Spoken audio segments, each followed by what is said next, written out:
अभिज्ञान शाकुंतलम जिसके 4 श्लोक चतुर्थ अध्याय के 4 श्लोक प्रसिद्ध है। उसमें एक श्लोक ये जो अभी पढ़ रहे हैं वो है।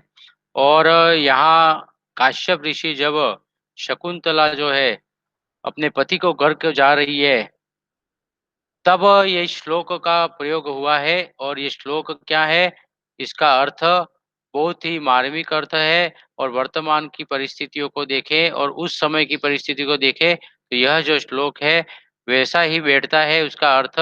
और इसका अर्थ वर्तमान समय में भी कोई भी लड़की की शादी होती है, तो पिताजी या उसके माता-पिता जो भी है, उसको जिस प्रकार का उपदेश देते हैं, जिस प्रकार का उसको कहते हैं कि किस तरह से उनको ससुराल में किस तरह से रहना है। तो यह श्लोक है, उसको मैं पढ़ता हूँ, इसका अर्थ बहुत ही महत्वपूर्ण है अपने जानकारी के लिए। तो शुश्रूषस्व गुरुन कुरु प्रिय सखिं वृत्ति सपत्नी जने भर्तुर्विप्रकृतापि रोषणतया मा स्म प्रतिपं गम भूयिष्ठं भव दक्षिणा परिजने भाग्येषुत्सेकिनी यान्त्येव गृहिणी पदं युवतयो वामाकुलस्यादयः। यह जो श्लोक है वो शार्दुल विक्रीडित छंद का एक अच्छा उदाहरण है। और इसका बोलने का तरीका इस तरह से हो सकता है। शुश्रूषस्व गुरुन् कुरु प्रिय सखीं वृत्तिं सपत्नी जने भर्तुर्विप्रकृतापि रोषणतया मा स्म प्रतीपं गम भूयिष्ठं भव दक्षिणा परिजने भाग्येष्वसु सेकिनी यान्त्येव गृहिणी पदं युवतयो वामाकुलस्यादयः। अब कोई भी श्लोक है उसके शब्दार्थ जरूरी है।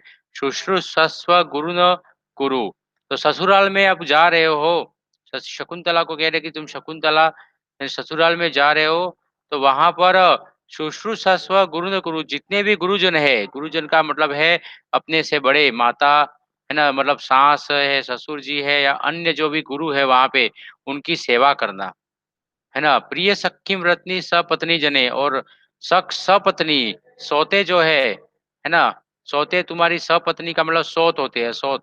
तो सौतन जो भी है उनके साथ सखी का व्यवहार करना। प्रिय सखी रत्नी सपत्नी जने, अपनी सौतों के साथ में सखी का व्यवहार करना।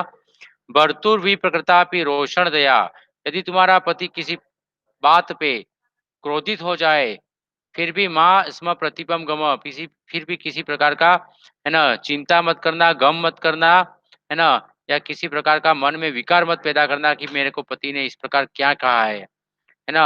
वर्तु के प्रति भी तुम्हारा इस प्रकार की भावना रहे, उस प्रकार का विचार बने। भूयिष्ठम भव दक्षिणा परिजने, और जितने भी परिजन, परिजन का मतलब होता है नौकर चाकर, तो नौकर चाकर जितने भी होते हैं उनके प्रति हमेशा कैसा रहना है, उनके साथ में भव दक्षिणा परिजने, तो उदार प्रकृति का रहना है उनके साथ में। किसी प्रकार का, है ना, जो भी अपन दे सकते हैं उनके लिए, जो भी कार्य जो भी वो कार्य करे, तो जितना भी अपन दे सकते हैं, जो भी उनको इस प्रकार से उनको प्रसन्न रखना है। यदि वो प्रसन्न रहते हैं तो निश्चित रूप से कई प्रकार के कार्य सफल हो जाते हैं। और भाग्येश्वस्य निकिनी, भाग्येश्व नुत्से किनी यान्त्येव गृहिणी पदम युवतयो वामाकुलस्यादयः। तो और भाग्येश्व उससे कि नहीं, और भाग्य का जो उत्साह चाहती हो तुम, है ना, भाग्य के लिए कुछ चाहते हो, तो निश्चित रूप से इस प्रकार के कार्य करना।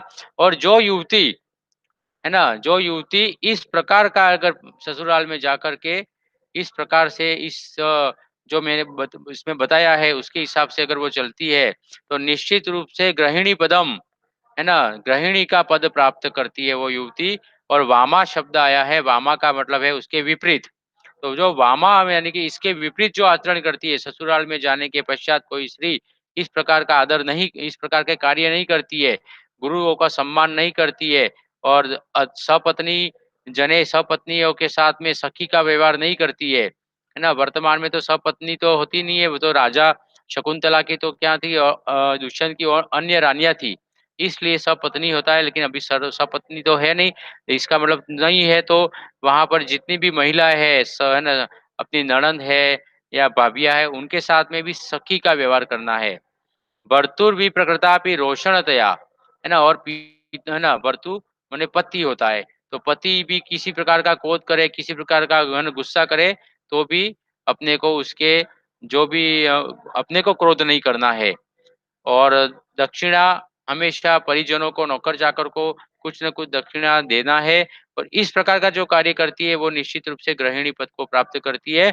और वामा कुलस्यादयः, और विपरीत जो आचरण करती है, वो कुल का विनाश होता है, या कुल के लिए वह महिला जो भी होगी, वो निश्चित रूप से कुल के लिए पतन का मार्ग बन सकती है ना? इसलिए यह जो श्लोक है, अभिज्ञान शाकुंतलम के जो 4 चतुर्थ अध्याय के 4 श्लोक है, उसमें ये श्लोक महत्वपूर्ण स्थान रखता है, क्योंकि वर्तमान परिस्थिति को भी देखें तो है ना, माता-पिता यही चाहते हैं कि उनकी पुत्री है ससुराल में जाए और ससुराल में जाकर के सभी के साथ में अच्छा व्यवहार करे और अपने है ना, भाग्य को उन्नत करे, है ना? तो इस प्रकार के कार्य से निश्चित रूप से